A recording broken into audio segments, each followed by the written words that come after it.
अस्सलामुअलैकुम स्टूडेंट्स, उम्मीद करता हूँ आप लोग जो है वो खैरियत से होंगे। हाज़िर हूँ इंग्लिश सेंटर से। तो आज जो है वो फ़र्स्ट ईयर के एडमिशन्स के ऊपर जो है वो बात करेंगे। तो एक जो न्यूज़ है किसी न्यूज़पेपर की, वो बहुत ज़्यादा जो है वो सर्कुलेट कर रही है। तो वो न्यूज़ क्या है हमारे पास? वो न्यूज़ ये है कि इंटर साल अव्वल के दाखिले नवी के नताइज पर होंगे। अब इससे क्या मुराद है कि आपका जो फ़र्स्ट ईयर में एडमिशन होना है वो क्लास 9 की बेस पर होगा। अब यहाँ पर बहुत सारे बच्चे ये सवाल कर रहे हैं कि सर क्या हम मैट्रिक के पेपर नहीं देंगे, डायरेक्ट जो है वो फर्स्ट ईयर में एडमिशन हो जाएगा हमारा इस साल? तो ये जो है वो सवाल बच्चों के जहन में उठ रहा है। तो देखिए, मैं बता दूं, ऐसा कुछ भी नहीं है। जो बच्चे यानी जिन बच्चों ने इस साल 9 के पेपर दिए हैं वो मैट्रिक के पेपर देंगे और उसके बाद फर्स्ट ईयर में एडमिशन होगा। ये जो इन्फॉर्मेशन है और ये जो न्यूज़ है ये मैट्रिक के बच्चों के लिए है जिन्होंने इस साल पेपर दिए हैं। अब यहाँ पर ऐसा हो क्यों रहा है? देखिए, यहाँ पर बेसिकली ऐसा होने की वजह यह है कि जो एडमिशन होते हैं हर साल वो अपने टाइम पर होते थे, लेकिन कोरोना वायरस की वजह से, कोविड-19 की वजह से जो ये एडमिशन थे वो लेट होने लग गए थे। तो इसीलिए जो है वो ये पॉलिसी रखी गई है।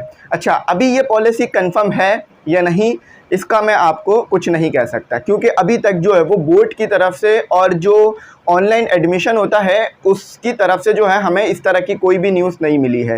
ये सिर्फ़ एक न्यूज़पेपर की हेडलाइन थी जो कि मैंने आपके साथ शेयर की। अच्छा, अब यहाँ पर मैंने आपको ये वजह बता दी कि ये फ़ेक है या नहीं, इसके ऊपर ये समझ लीजिए कि अभी ये कंफर्म नहीं है। जब तक आपको जो है वो बोर्ड की तरफ से या जो ऑनलाइन एडमिशन पोर्टल है उसकी तरफ से कोई भी इंफॉर्मेशन या कोई भी नोटिफिकेशन नहीं आता, जब तक कोई भी चीज़ कंफर्म जो है वो नहीं की जा रही होती है। हाँ, अगर किसी मीडिया न्यूज़ पे ये आ रहा है, किसी जो है वो टीवी चैनल न्यूज़ पे ये आ रहा है कि एडमिशन इस बिहाफ पर होंगे तो ठीक है, लेकिन अभी सिर्फ हम न्यूज़पेपर के बिना पर ये बात नहीं कंफर्म कर सकते, और जबकि हमें पता भी नहीं है कि ये न्यूज़पेपर किस सोर्स से है। तो इसीलिए ये कंफर्म नहीं है, क्योंकि आजकल आपको पता है कि बहुत ज़्यादा जो है वो फेक चीज़ें फेसबुक पर, यूट्यूब पर और बहुत जगह जो है वो सर्कुलेट कर रही होती हैं। क्योंकि आपको पता है कि जब कोई इदारा कोई न्यूज़ जारी करता है तो वो पूरी तरह से चेक करके जारी करता है, पूरी तरह से जो है उसे वेरीफाई करता है। लेकिन अगर कोई चैनल है और कोई जो है वो इंडिविजुअल है, कोई एक आम आदमी है जो कि कोई न्यूज़ आगे शेयर कर देता है, तो उसको इस चीज़ का कभी कभार पता नहीं होता कि ये सही है या नहीं।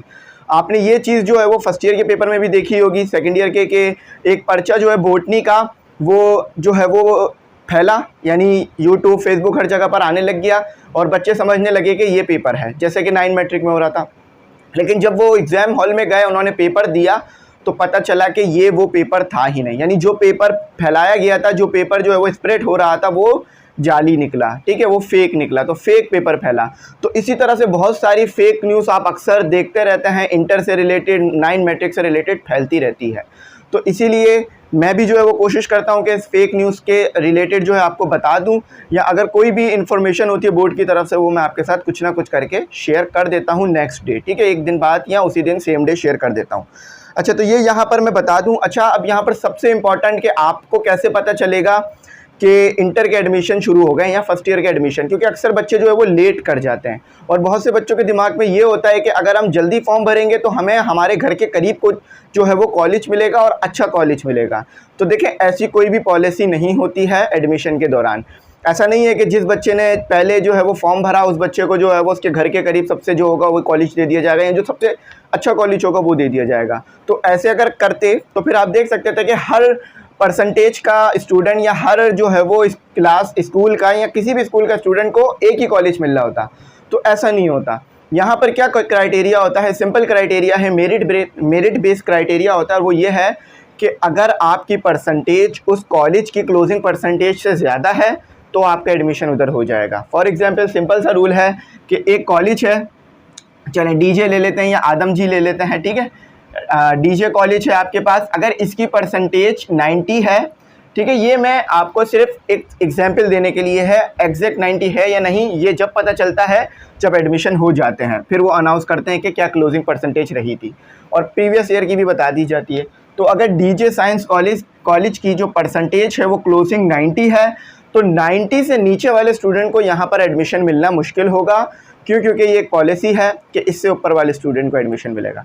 तो अब वो बच्चे जिनके 80s में नंबर हैं, 70s में नंबर हैं या 60s में नंबर है, क्या वो पढ़ना छोड़ दें? नहीं, वो मेहनत ज़्यादा कर दें। देखिए, कभी कभार ऐसा होता है कि आप 1 साल 2 साल की बिना पर आगे हमेशा जज किए जा रहे होते हैं। फॉर एग्ज़ाम्पल अगर आपने 2 साल 9 मैट्रिक में मेहनत नहीं की या की थी, अच्छे नंबर ना ला पाए, सही जो है वो पाथ को आपने फॉलो नहीं किया था जिसकी वजह से अच्छे नंबर नहीं आए, तो फिर पूरी ज़िंदगी आपका वो 9 मैट्रिक का रिज़ल्ट आपके साथ रहेगा। और कोई पूछेगा 9 में क्या परसेंटेज थी, मैट्रिक में क्या परसेंटेज थी, तो कुछ लोगों को तो ये बोलना पड़ता है कि हमें याद नहीं है, लेकिन ऐसा होता नहीं है कि किसी को अपनी 9 मैट्रिक की परसेंटेज याद ना हो। तो उन लोगों के लिए भी ये सवाल है, मेरा एक सवाल है उन लोगों के लिए कि क्या कोई ऐसा इंसान जो अपनी परसेंटेज नहीं बताना चाह रहा हो, तो क्या उसको फ़ोर्स किया जाए पूछने के लिए कि नहीं भाई बताओ, हमें तो जानना ही है।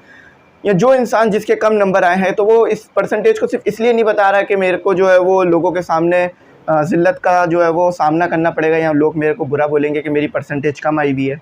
तो देखिए, मैं उन सब से यही कहूँगा कि अगर आप मुश्किल को फ़ेस करते हैं ना, कोई भी प्रॉब्लम है अगर आप उसको फ़ेस करते हैं, तो आपको उस प्रॉब्लम से लड़ना आ जाता है। लेकिन अगर आप उस प्रॉब्लम से भागते हैं ना, तो ज़िंदगी में अगर फिर कभी वो प्रॉब्लम आ जाए तो फिर आप भागते रहते हैं। और लोगों की तरफ से शर्मिंदगी जो मिलती है डर जाने की, यानी कि डर गए तुम डरपोक हो, तो वो अलग रहती है।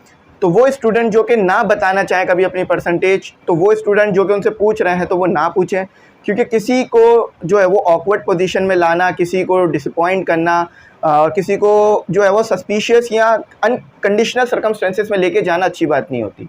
तो कोशिश करा करें कि ऐसी चीज़ों को अवॉइड करें।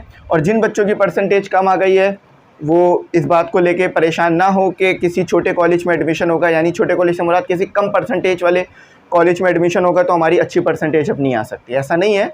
जो बच्चा जितनी मेहनत करेगा, चाहे वो कराची का सबसे लो परसेंटेज वाला इंजीनियरिंग कॉलेज ही क्यों ना हो, अगर वो बच्चा उसमें जाकर अच्छी मेहनत करेगा, अच्छी तरीके से पेपर देगा, पूरे आंसर लिखेगा, लॉजिक समझेगा, कॉन्सेप्ट क्लियर करेगा, तो इंशाल्लाह वो आप देखेंगे कि जब एडमिशन की बारी आएगी यूनिवर्सिटी में, तो उसका जो एडमिशन है वो बेहतरीन यूनिवर्सिटी में हो सकेगा। चाहे वो एनडी हो, वो चाहे जो है वो फास्ट हो, या कोई भी यूनिवर्सिटी हो, या फास्ट यूनिवर्सिटी हो, कोई भी हो, प्यास हो, कोई भी हो, लेकिन अगर अच्छी परसेंटेज होगी, अच्छी तैयारी की होगी, अच्छे नंबरों से एंट्री टेस्ट क्लियर किया होगा, तो आप अच्छी जो है वो यूनिवर्सिटी में एडमिशन ले लेंगे, चाहे आपकी 9 मैट्रिक की परसेंटेज कम ही क्यों ना थी। बेसिकली ज़्यादातर देखने वाले बच्चे 9 मैट्रिक हैं, तो इसलिए ये बात मैंने आपके साथ शेयर की। आखिर में ये मैं आपको बता दूं कि ऑनलाइन एडमिशन है, आपके ऑनलाइन ही होते हैं। पहली बार आप ऑनलाइन जो है वो अपना फॉर्म सबमिट करेंगे एडमिशन के लिए। आज से पहले जो भी आपने एडमिशन लिया होगा किसी स्कूल में और किसी कोचिंग में या किसी ट्यूशन में, तो सब जगह मैनुअल ही होगा, लेकिन ये ऑनलाइन है। तो आप क्या कर सकते हैं कि मैं जैसे ही एडमिशन शुरू होंगे एक वीडियो बना दूंगा, ऑनलाइन फॉर्म कैसे फिल करते हैं बता दूंगा। और आप चाहें तो किसी भी कंप्यूटर शॉप पर जाकर, उर्दू बाज़ार या किसी भी आपके करीबी कंप्यूटर शॉप पे जाकर वहाँ से भी ये फॉर्म फिल कर सकते हैं, ठीक है। और बाकी जो क्राइटेरिया होंगे वो इंशाल्लाह बताता रहूँगा, ठीक है। मेरी उम्मीद करता हूँ मेरी बात आपको समझ में आई होगी, और आगे भी इस तरह की 1-2 वीडियोस आपके लिए अपलोड कर दूँगा, ठीक है। डिसअपॉइंट नहीं होना, आपने जो है वो मेहनत करनी है। Thanks for watching. अल्लाह हाफ़िज़। अपनी कीमती दुआओं में ज़रूर याद रखिए।